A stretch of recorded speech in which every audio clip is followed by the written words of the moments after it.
का आदर सहित अभिवादन एवं स्वागत भी। सभी सदस्य अपने अपने इष्टदेव का ध्यान करें। माता गायत्री के मंत्रों का एक बार उच्चारण अवश्य कर ले। साथ ही अपने प्रेरणा के स्रोत एवं अपने गुरुजनों को भी अंतर्मन से अभिवादन कर ले। हम लोगों के द्वारा प्रतिदिन कुंडली फलादेश पर आधारित कक्षा आयोजित की जाती है। आज की कक्षा की विषय वस्तु यह है कि 8वें भाव में कर्क राशि में बैठे हुए देवगुरु बृहस्पति के शुभ एवं अशुभ फल। हालांकि 8वें भाव में जब कर्क राशि के देवगुरु बृहस्पति होंगे तो अपने उच्च राशि में होंगे। सामान्यतः नियम यह है कि यदि कोई ग्रह चाहे कि वह किसी भी भाव में हो, यदि उच्च राशि का होता है तो सामान्यतः अच्छा ही फल देता है। परंतु कभी कभी स्थितियां ऐसी होती है, स्थितियां कभी कभी ऐसा होता है कि उच्च के ग्रह भी कभी कभी अच्छे फल नहीं देते हैं। हम लोग इस विषय वस्तु पर भी चर्चा कर लेंगे, समझ लेंगे कि स्थितियां क्या है। यदि कोई कक्षा में नया है और प्रतिदिन की कक्षा में शामिल होना चाहते हैं तो स्क्रीन पर दिख रहे नंबर पर व्हाट्सएप पर कक्षा में कंटिन्यू हो सकते हैं, या हमारे द्वारा पूर्ण बेसिक से फलादेश तक की भी कक्षा शुरू होने वाली है। यदि उस कक्षा में शामिल होना चाहते हैं तो इसी वीडियो के डिस्क्रिप्शन में हमने अपने व्हाट्सएप समूह का लिंक दे दिया, वहां से शामिल हो सकते हैं। तो यहाँ पर देखा जाए, जब किसी भी ग्रह के बारे में जब चर्चा होती है, हम प्रतिदिन हमारी कहते हैं चर्चा होती रहती है कि किसी भी ग्रह का यदि विचार करना होता है, देखा जाए कि वह ग्रह किस भाव में बैठा हुआ है, या ग्रह के गुण धर्म से संबंधित भाव के कुछ गुण धर्मों में कुछ मेल है या नहीं है। ग्रहों के गुणधर्म और भाव के गुण धर्मों में कुछ मेल है या नहीं है, यह देखना चाहिए। एक यह देखना चाहिए दूसरा यह देखना चाहिए कि ग्रह किस भाव के स्वामी होकर बैठे हुए हैं, यह देखना चाहिए। दूसरा यह भी देखना चाहिए कि अपने मूल त्रिकोण राशि से कहाँ बैठे हुए हैं, यह भी देखना चाहिए। एवं उनकी दृष्टियां कहाँ कहाँ पड़ रही है, यह सब देख करके फिर अंत में निष्कर्ष निकालने चाहिए। यहाँ अष्टम भाव में कर्क राशि के देवगुरु लग्न भाव के स्वामी एवं चौथे भाव सुख भाव के भी स्वामी हैं, यानी कि लग्नेश एवं चतुर्थेश हैं।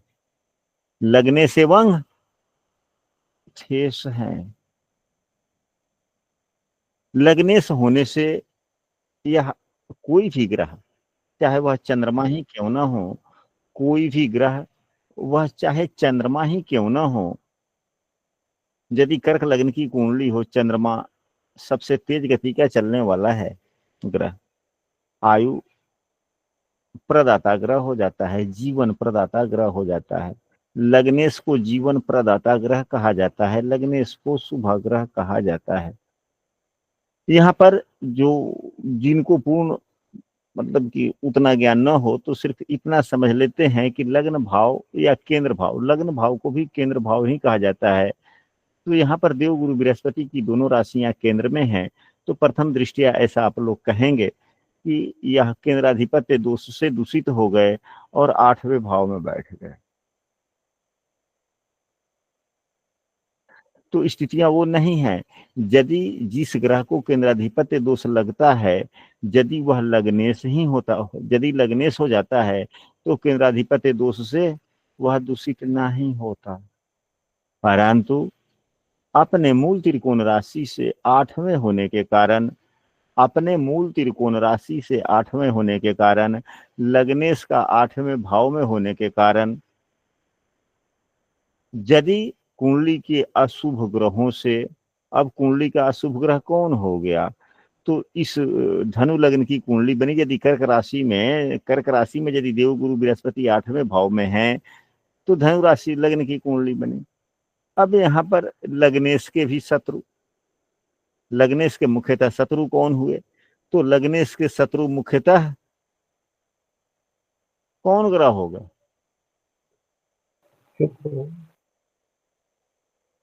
बुध एवं शुक्रदेव, ये लग्नेश के शत्रु हो गए। यानी कि लग्नेश इन लोगों को शत्रु मानता है, लग्नेश इन लोगों को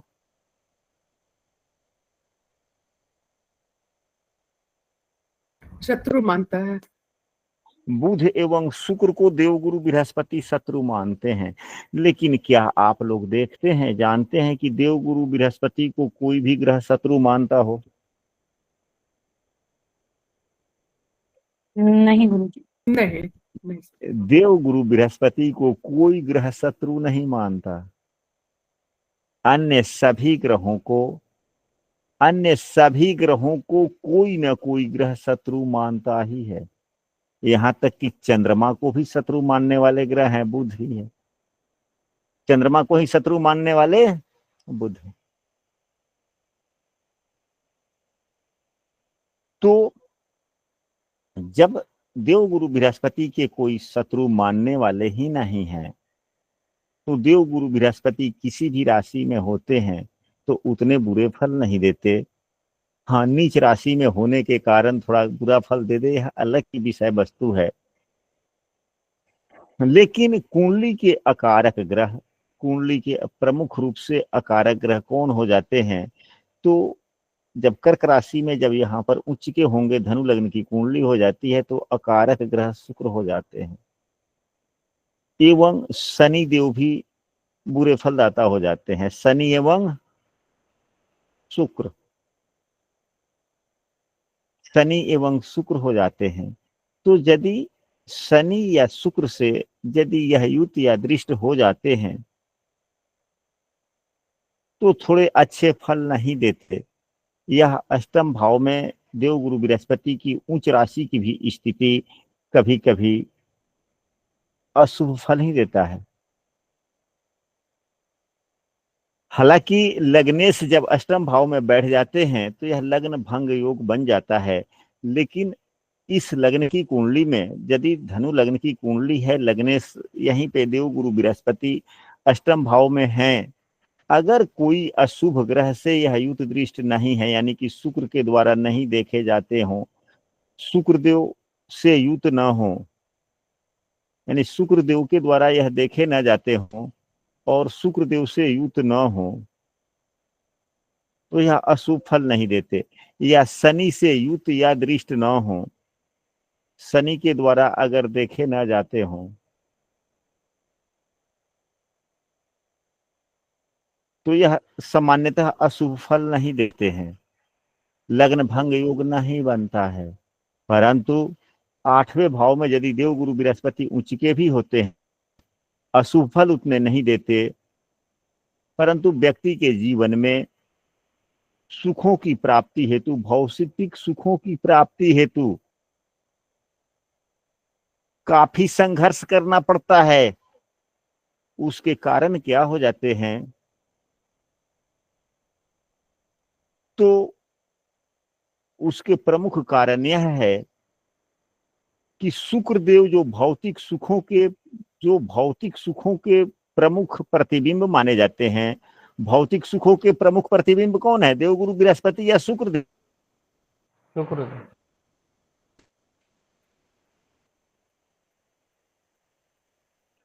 शायद हमारी आवाज आप लोग नहीं सुन पा रहे हैं। नहीं बोले थे जी गुरुजी। भौतिक सुखों के प्रतिरूप शुक्रदेव माने जाते हैं और शुक्रदेव ही इस कुंडली के अकारक ग्रह हो जाते हैं। तो अब शुक्र के बुरे फल देने के कारण एवं देवगुरु बृहस्पति के आठवें भाव करें 12वें भाव पर फिजूल खर्ची की स्थिति बनाना, मित्र दृष्टि हो जाना, यानी कि उदारवादिता से पैसे खर्च करना, एवं दूसरे भाव पर इनके नीच की दृष्टि होना, यानी कि धन संचय करने की मन में आदत का न होना, यानी कि आय हो भी रहा है तो उदारवादिता से खर्च कर देना, धन संचय की मन में प्रवृत्ति का न होना। क्योंकि देवगुरु बृहस्पति जब 8वें भाव में ऊंच के हो जाएंगे तो दूसरे भाव पर इनकी नीच की दृष्टि होगी, तो क्या धन प्रवृत्ति करने की भावना होगी? नहीं होगी। धन संग्रह करने की प्रवृत्ति भी नहीं होगी। और यहाँ पर कई कारण बन जाते हैं संघर्षों के। अब यहाँ पर आप कहेंगे कि गुरुदेव आप ही कहते हैं कि यदि कोई ग्रह 8वें भाव में मजबूत स्थिति में हो तो दसम भाव को बल दे देता है, यानी कार्य अच्छे होने लगते हैं। जब कार्य अच्छे होंगे, आय अच्छा होगा, संपन्नता अच्छी हो जाएगी। यानी 11वें भाव में बैठे हुए ग्रह लग्न को सपोर्ट करते हैं। ऐसा हम लोग पढ़ते हैं या नहीं पढ़ते हैं? जी गुरुजी। तो यहाँ तो 8वें भाव में देवगुरु बृहस्पति उच्च के हो गए। तो जब देवगुरु बृहस्पति उच्च के हो गए, स्वयं देवगुरु बृहस्पति भी 8वें भाव के कारक हैं। कार्यों में निपुणता, कार्यों में उदारवादिता, कार्यों में अच्छी स्थिति, कार्यों में न्यायवादिता, कार्यों में पारदर्शिता देने का प्रयास करेंगे देवगुरु बृहस्पति, क्योंकि उच्च के हैं। लेकिन फिर भी धन संग्रह करने की प्रवृत्ति की कमी देंगे देवगुरु बृहस्पति ही। और जो सुखों का, जो भौतिक सुखों के लिए लोग धन इकट्ठा लोग क्यों करता है? किस चीज की अभिलाषा से? भौतिक सुखों की प्राप्ति होती है। भौतिक सुखों की प्राप्ति हेतु।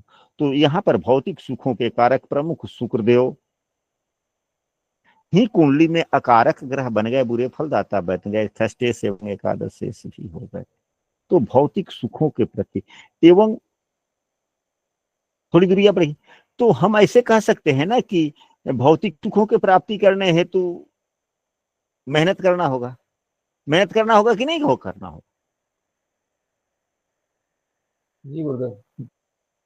अष्टम के देवगुरु बृहस्पति। लेकिन उच्च एवं उत्तम विद्या के यह प्रमुख योग है।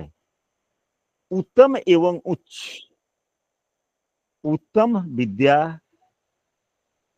एवं उच्च विद्या की यह पर्यायवाची शब्द है यहाँ पर। हाँ जी। गुरु जी, अचानक लाभ, विदेश यात्रा, अचानक परिवर्तन, अस्पताल यात्रा, ये आदि इसको देंगे। तो वो सब तो देंगे, तो अन्य ग्रहों के योग से देंगे ना। यहाँ पर केवल देवगुरु बृहस्पति की स्थिति पर चर्चा हो रही है, अन्य ग्रहों की चर्चा नहीं हो रही। यदि अन्य ग्रहों की चर्चा हो तब तो अलग बात। तो अब यहाँ पर देखा जाए, यदि अब देवगुरु बृहस्पति यहाँ उच्च के होकर के बैठ गए, चौथे भाव के स्वामी हैं, अपने भाव से पंचम बैठ गए। यदि मन की एकाग्रता की बात की जाए तो मन की एकाग्रता चौथे भाव से देखी जाती है। चौथे भाव के स्वामी अपने भाव से पंचम भाव में उच्च के होकर बैठ गए। मन की एकाग्रता के लिए इससे बड़ा और कोई योग हो सकता है क्या? और वह भी ऐसे भाव जहां पे एकाग्रता की ही चिंतन मनन किया जाता है। अनुसंधान का यह क्षेत्र है, अनुसंधान का भाव है, अनुसंधान एकाग्र बुद्धि से होता है।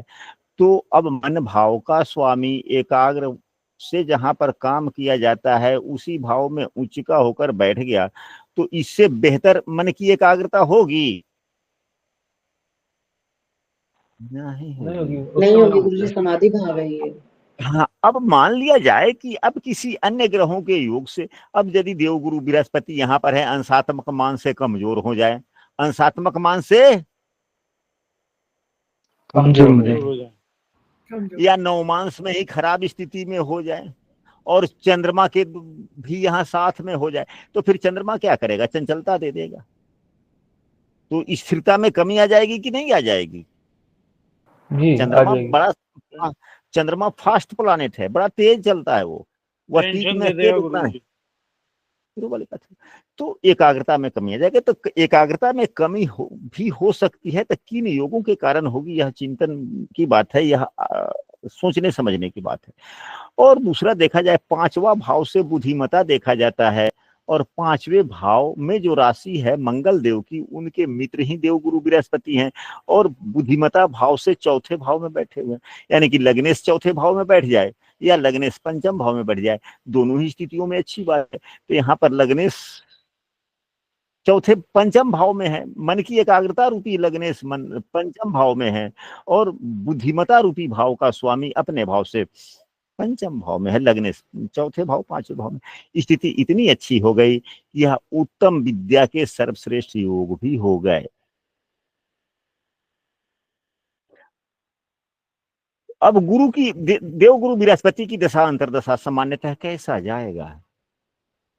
अगर शुभ ग्रहों का प्रभाव है, शुभ स्थिति कुंडली के योग कारक ग्रहों का संबंध बन रहा हो, तो कुंडली में योग कारक ग्रह कौन बने यहाँ पे? हालांकि त्रिकोण भाव के स्वामी योग कारक ग्रह कहे जाते हैं, लेकिन इस कुंडली में तो सबसे ज्यादा योग कारक ग्रह सूर्य देव ही हैं। यदि सूर्य देव से युक्त दृष्टि हो जाए, दृष्टि अगर पड़ जाए तो और अच्छी बात है,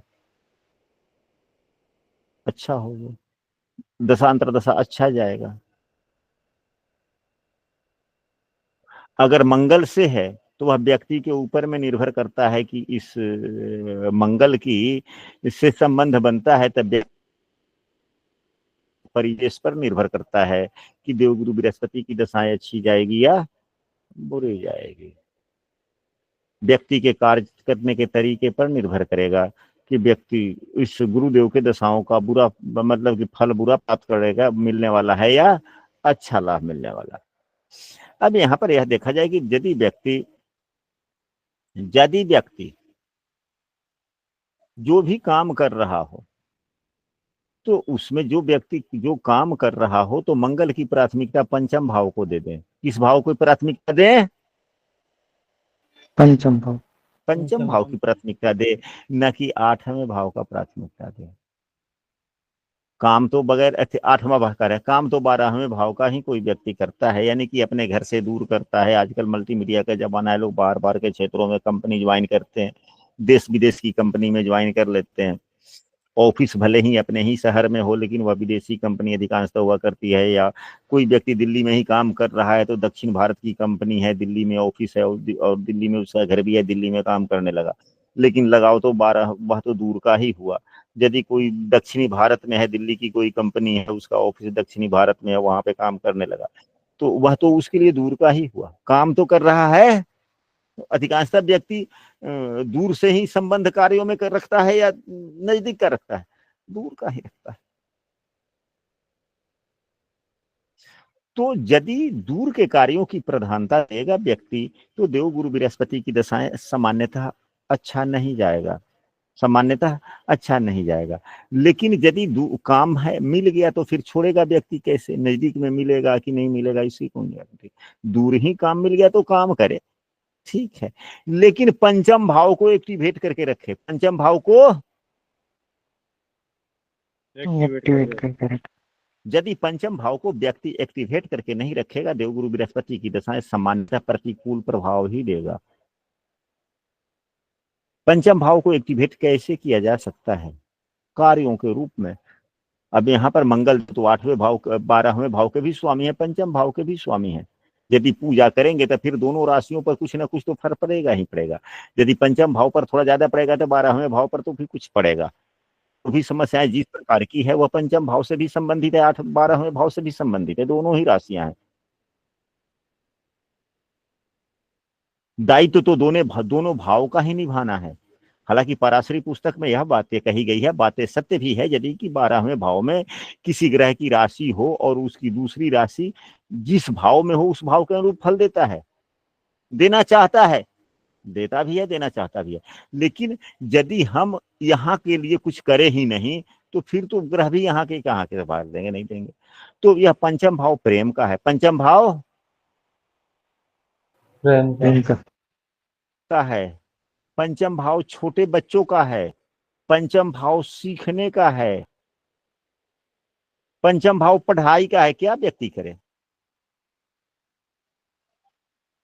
व्यक्ति क्या करे कि पंचम पढ़ाई भाव उसका करे एक्टिवेट गुरु रहे? जी, पढ़ाई तो अध्याय करे। किस चीज का? तो अध्याय मंगल की राशि है। शास्त्रों का करें या ज्योतिष का करें?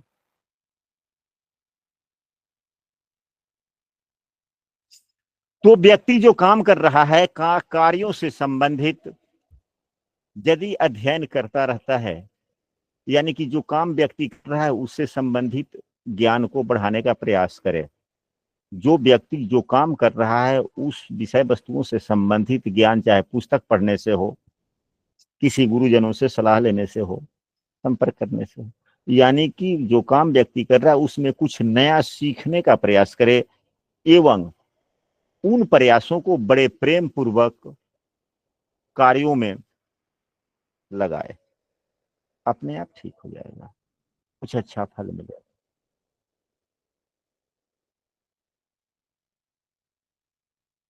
देवगुरु बृहस्पति के साथ में यदि सूर्यदेव की यहाँ पर युति होती है तो सूर्यदेव यहाँ पर नवम भाव के स्वामी होकर अपने ही भाव से 12वें हो गए। यहाँ पर लग्न भंग योग तो खैर नहीं हुआ, क्योंकि उच्च राशि के हो गए इसलिए लग्न भंग का प्रभाव कुछ कम हुआ, लेकिन भंग योग तो हुआ है। अब यहाँ पर भाग्य भाव के भी स्वामी अपने राशि भाव से 12वें हो गए, कहते दो दो प्रकार का यह समस्याएं हो गई। और सूर्यदेव क्या है, सरकार के कारक हैं। सूर्यदेव सरकार के कारक हैं, सरकारी नौकरी इत्यादि के कारक हैं।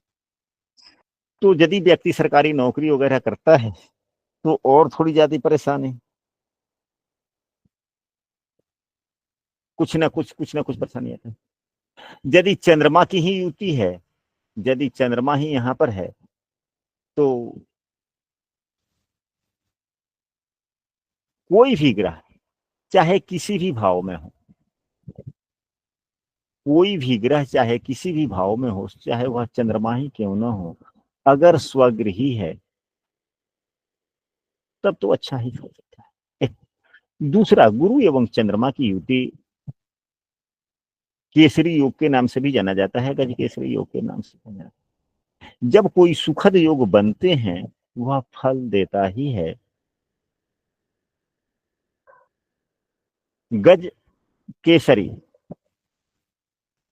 मतलब सर्वोत्तम,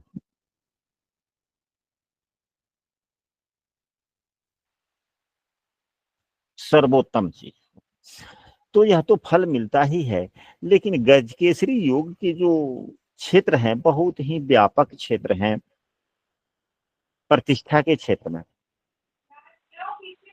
तो यहाँ पर जिस प्रकार के अच्छे योग बनते दिखेंगे, तो यहाँ पे तो विद्या के लिए अच्छे योग बनते दिखे तो विद्या के क्षेत्र में व्यक्ति बहुत ही काफी आगे चला जाएगा। अन्य क्षेत्रों में उसे इस योग का उतना लाभ नहीं। गजकेसरी योग अन्य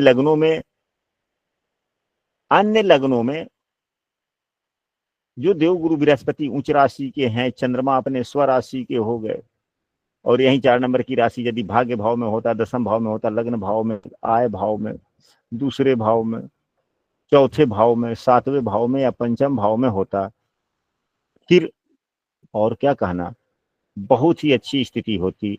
लेकिन यहाँ भी तो कुछ लाभ देगा ही देगा, परंतु भाव अच्छे न होने के कारण, कुंडली का 8वां भाव होने के कारण फलों में कमी आ जाएगी। और 8वें भाव से जो विद्या के बारे में देखा जाता है, हम ऐसे कह सकते हैं कि व्यक्ति वैज्ञानिक तक का सफर तय कर सकता है।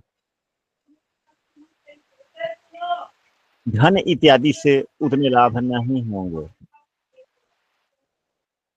परंतु व्यक्ति जितना, यहीं पे चंद्रमा है, चाहे जितना भी कमाता जाएगा और अपने जीवन पर खर्च करता चला जाएगा, भौतिक सुख संसाधन इत्यादि सब चीज की होगी, लेकिन वह उतना धन जोड़ नहीं पाएगा इकट्ठा, उसको मतलब कि ये नहीं कर पाएगा, अस्थाई संपत्ति में तब्दील करने में समस्याएं आएंगी।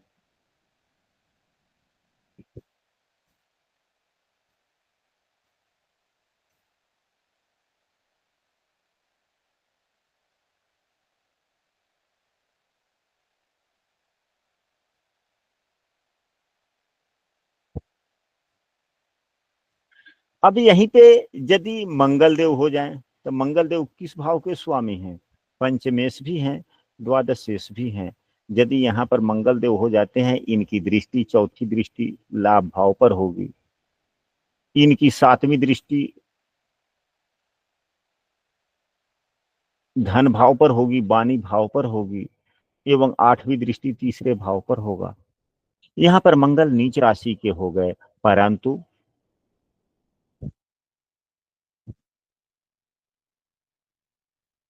देवगुरु बृहस्पति मंगल की युति, यहाँ पर मंगल का नीच भंग भी हुआ, मंगल का नीच भंग हो गया, मंगल का नीच भंग हुआ, जिससे एक प्रकार का यह राजयोग बना और यह अच्छा फलदाता हो गया। ऐसे व्यक्ति यदि 8वें भाव में मंगल नीच का हो जाए और देवगुरु बृहस्पति बैठे हुए हों, ऐसा व्यक्ति बड़ी तार्किक स्वभाव का होता है।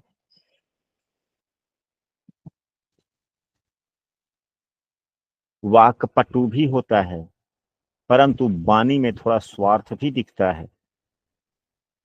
वाणी में थोड़ा स्वार्थ भी दिखता है एवं धन संचय भी होता है, क्योंकि मंगल की उच्च की दृष्टि पर मंगल का यहाँ नीच भंग भी हो रहा है, मंगल द्वादश शेष भी है। हालांकि यह जो विपरीत राजयोग है यह तो नहीं बना, क्योंकि देवगुरु बृहस्पति लग्न भाव के स्वामी है, इसलिए नहीं बना, लेकिन विपरीत राजयोग तो बना ही बना। तो यदि विपरीत राजयोग 8वें भाव में बनता है, यदि विपरीत राजयोग 8वें भाव में बनता है और सूर्य देव की स्थिति अच्छी हो कुंडली में, तो व्यक्ति काफी आगे बढ़ता चला जाता है।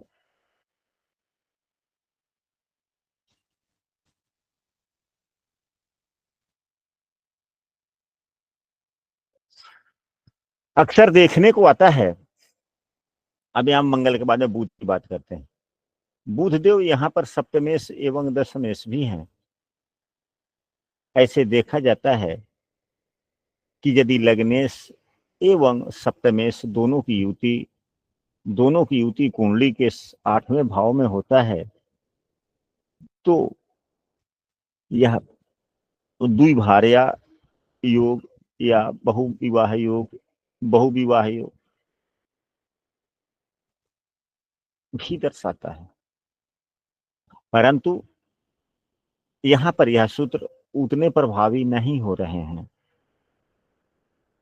क्योंकि देवगुरु बृहस्पति है। यदि यही लग्नेश देवगुरु बृहस्पति न होकर दूसरे कोई ग्रह होते तो यह सूत्र प्रभावी हो जाता। यह सूत्र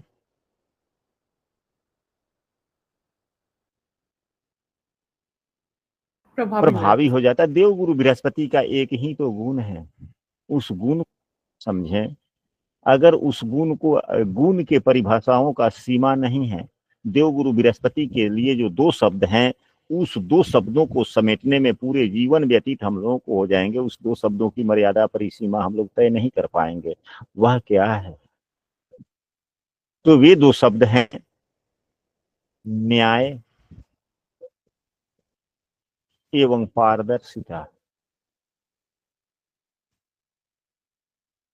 इसी के इर्द गिर्द देवगुरु, यदि शुभ देवगुरु बृहस्पति हैं, अच्छी स्थिति के हैं, तो बस इस 2 शब्दों से अलग यह देवगुरु बृहस्पति नहीं जाते। तो यहाँ पर 8वें भाव में देवगुरु बृहस्पति बहुत अच्छी स्थिति में है। यदि बुध से युति होती भी है तो द्विभार्या योग नहीं बनेगी, क्योंकि देवगुरु बृहस्पति उच्च के हैं। और आप लोग भी देखते होंगे कभी कभी ऐसी स्थितियां बनती है कि यदि कुंडली में प्रेम विवाह के योग भी बनते हैं। हम लोगों ने बहुत बार पढ़ा है, कई बार कुंडलियों का भी फलादेश किया है। प्रेम विवाह पर तो लगातार 15 दिन क्लास चली थी, तब पता चला था कि प्रेम विवाह हम लोग ऐसे देखते हैं। कक्षा में शायद प्रफुल्ल महाराज जी होंगे, तो उस समय थे। प्रेम विवाह के सूत्रों पर जब चर्चा हो रही थी तो प्रेम कितने दिन चली थी प्रफुल्ल महाराज जी, तब जाकर निर्णय हो पाया था कि प्रेम विवाह ऐसे देखते हैं। जी गुरु जी, बहुत दिन चली थी। कम से कम 10, 12, 15 का क्लास हो गया था ना। जी गुरुदेव। तब जाकर हम लोगों को निर्णय बना था, 5, 6, 7 सूत्र बनकर निकले थे 15 दिन के क्लास में, समझने के बाद में, बेसिक विषय वस्तुओं को समझने के बाद में, तब जाकर निर्णय बना था कि 7 सूत्र होते हैं। तो हम लोग क्लास करते हैं, केवल सूत्र यहाँ पर नहीं पढ़ते। वह सूत्र बनते क्यों हैं, किन गुण धर्मों के कारण किस प्रकार की स्थितियां बनती है कि सूत्र के निर्माण हो जाते हैं, हम लोग यहाँ पर वो पढ़ते हैं। तो यदि प्रेम विवाह के सूत्र भी कुंडली में बन रहे हों और देवगुरु बृहस्पति के द्वारा अगर देखा जाता है, तो प्रेम विवाह नहीं होता है। वह प्रेम विवाह धीरे धीरे अरेंज विवाह में बदल जाता है। ऐसा आप लोगों ने भी देखा होगा। क्या ऐसी स्थितियां होती है कि नहीं होती है?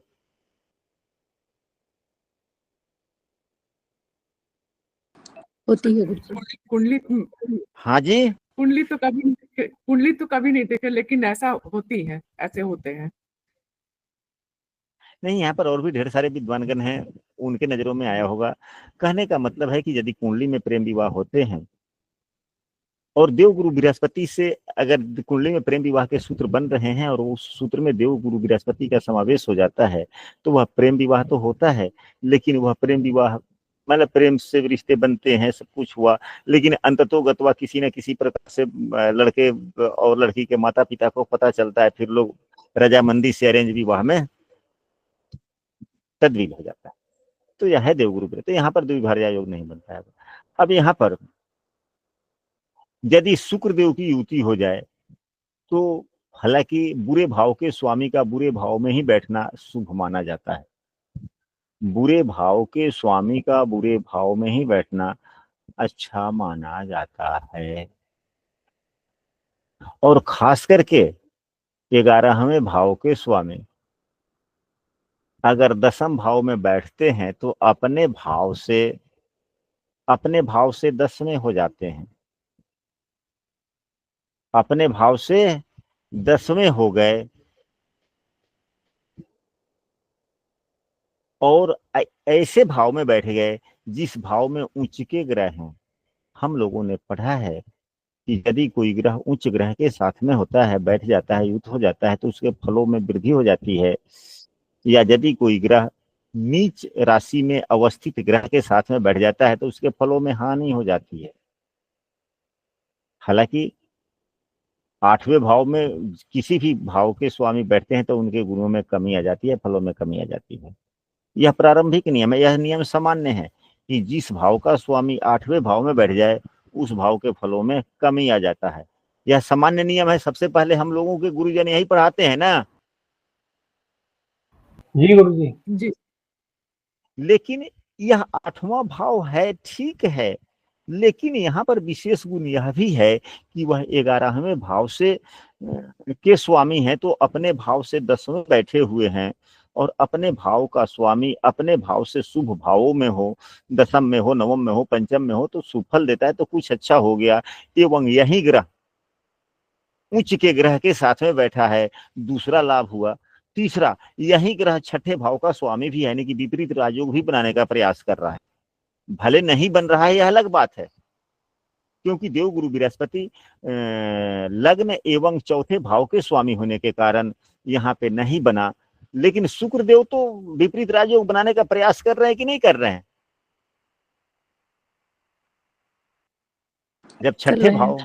जब छठे भाव के स्वामी होकर के जब 8वें में बैठ गए, विपरीत राजयोग बनाने का प्रयास इन्होंने कर दिया या बना दिया। लेकिन ये 9म केंद्र भाव के स्वामी से युत है, इसलिए यह नहीं बना। दूसरा, यह अपने मूल त्रिकोण राशि आय भाव यानी कि संपत्ति जहां से वृद्धि होती है वहां का स्वामी अपने भाव से 10म बैठा, किसके साथ में बैठ गया? तो उच्च के ग्रह के साथ में बैठा। और देवगुरु बृहस्पति के साथ में शुक्र की युति या परस्पर दृष्टि या परस्पर किसी भी प्रकार का संबंध, यह उन्नतिदायक ही होता है।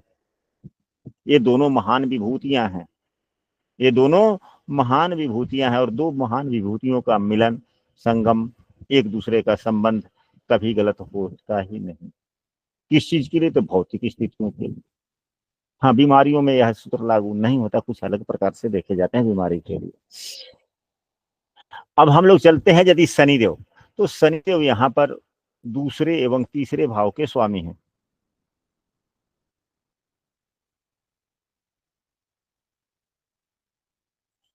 तो शनि के साथ में युति होना सबसे खराब हो गया।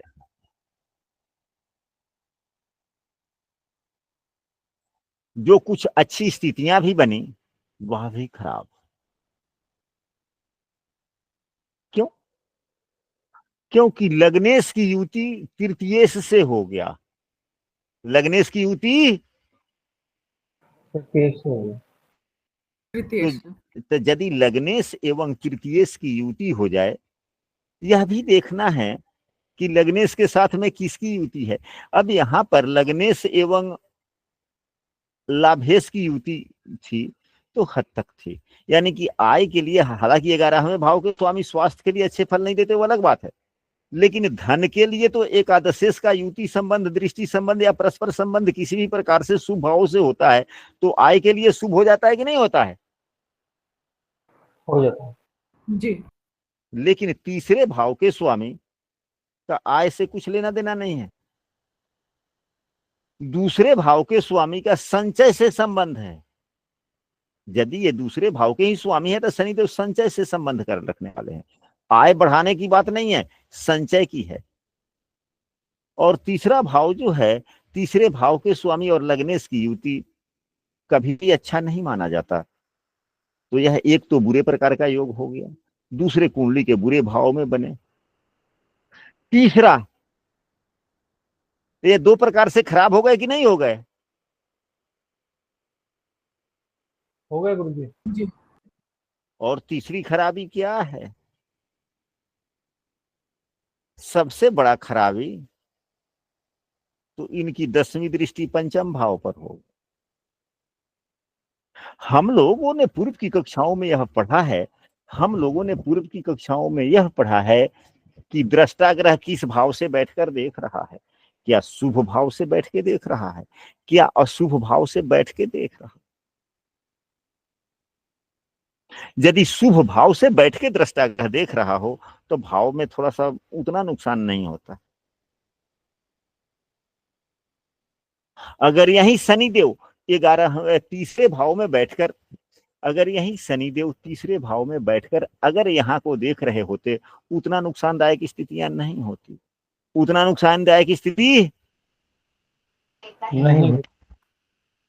क्योंकि तीसरा भाव संचार का है, तीसरा भाव पराक्रम उत्साह का है। लेकिन 8वां भाव तो वो नहीं है ना, कुंडली का सबसे बुरा भाव है। 8वें भाव में बैठकर, यानी कि दृष्टा ग्रह 8वें भाव से बैठकर नीच दृष्टि से देख रहा है पंचम भाव को। पंचम भाव हमारे बुद्धि का भाव है। बगैर बुद्धि का हमारे जीवन में कुछ नहीं होता।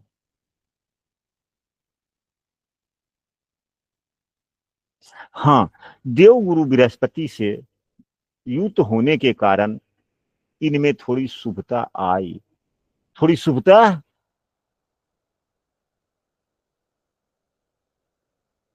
आ गया। मतलब हम लोगों ने यह भी पढ़ा है कि यदि कोई नैसर्गिक पापग्रह शुभग्रह से युत या दृष्ट हो जाए तो उसमें शुभता आ जाता है। ऐसा हम लोगों ने पढ़ा है कि नहीं पढ़ा है? पढ़ा है गुरुजी। फिर ये नैसर्गिक पापग्रह है ना, ये कोई नैसर्गिक शुभग्रह तो है नहीं। शनिदेव नैसर्गिक शुभग्रह है या पापग्रह है? पापा कर पाप नैसर्गिक पापग्रह है। हम लोग बार बार यह चर्चा करते हैं कि ग्रह के दो प्रकार के स्वभाव होते हैं, अच्छे बुरे, शुभ अशुभ। तो कई प्रतिरूप भी तो इसके होते हैं, कई प्रतिरूप भी तो इसके हो जाते हैं। अब इसके प्रतिरूप में यदि शुभग्रह उदारवादिता का प्रतीक है, उदार का प्रतीक है, तो पापग्रह किस चीज का प्रतीक है? अर्थ का। तो ये शनिदेव क्या है? नैसर्गिक शुभग्रह, नैसर्गिक पापग्रह है। इनमें तो अंतरात्मा स्वार्थ का ही है। तो जो देवगुरु से जो सुविधा मिली उसका कुछ फल 10म भाव पर तृतीय दृष्टि से दे देंगे और कुछ अपने भाव दूसरे भाव पर दे देंगे। लेकिन जहां इनकी दृष्टि खराब है तो यह जो शुभता का उपयोग अपने पर ज्यादा कर लेंगे, और जहां नीच की स्थिति, बुद्धि तो खराब है।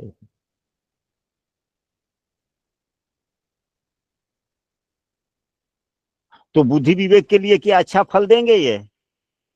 अगर देवगुरु बृहस्पति 9मांस कुंडली में भी खराब हो जाए या 10मांस कुंडली में खराब स्थिति हो जाए, फिर क्या होगा? अगर मंगल भी कहीं कमजोर हो तो अंशात्मक मान से मंगल देव कहीं भी कुंडली में बैठ जाए, जैसे यहीं बैठ जाए, राहु से युत हो जाए, फिर क्या होगा? तब तो और बुद्धि खराब हो गई ना। जी गुरुजी, और खराब हो जाएगा। अगर यहीं पे सूर्यदेव बैठ जाए और यहाँ पे चंद्रमा हो जाए, तब क्या हो जाएगा? और बुद्धि खराब हो गया कि नहीं होगी? क्योंकि चंद्रमा छीन हो गया, पापी चंद्रमा। तो किस प्रकार के अच्छे योग में, किस प्रकार के बुरे योग में किस प्रकार की स्थितियां बढ़ सकती है, बन सकती है, घट सकती है, इसका हम सबको भी विचार करना चाहिए। अब बात करते हैं, यदि देवगुरु बृहस्पति एवं राहु की युति हो जाए तो कम से कम इतना जब विश्लेषण के साथ में जब हम लोग चर्चा करते हैं तो आप लोगों को भी अपने विचार से कुछ ना कुछ सोचने चाहिए कि यदि राहु से युत हो जाएंगे तो क्या हो जाए। तो हालांकि राहु से जब युति हो जाती है 8वें भाव में किसी भी ग्रह का, तो यह अच्छा फल नहीं देता है। यह जो है, यदि कुंडली में किसी भी प्रकार से बीमारियों का योग बन रहा है, खास करके पाचन तंत्रों से संबंधित, तो उस बीमारी को बड़ा लंबा लेके चले जाएंगे। क्या करके करेंगे? लंबा लेके जाएंगे। लंबा लेकर जाएंगे। या ज्ञान के मामले में ज्ञान विकास अगर शिथिल हो रहा है, पढ़ाई में बाधा हो रहा है, तो उस बाधा को काफी लंबे तक लेके चले जाएंगे। लेकिन यदि पढ़ाई लिखाई के बाधा योग नहीं है, तो यदि उच्च शिक्षा या उत्तम शिक्षा की बात की गई है, तो और उसमें यह राहुदेव उत्तमता दे देंगे।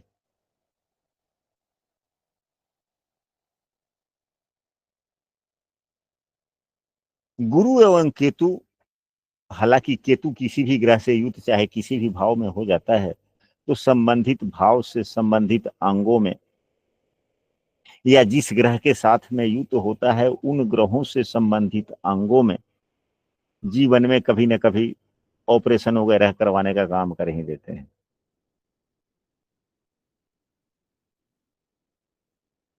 हालांकि देवगुरु बृहस्पति एवं केतु की यह जो है, केतु क्या है, केतु को भी शोध कहा गया है।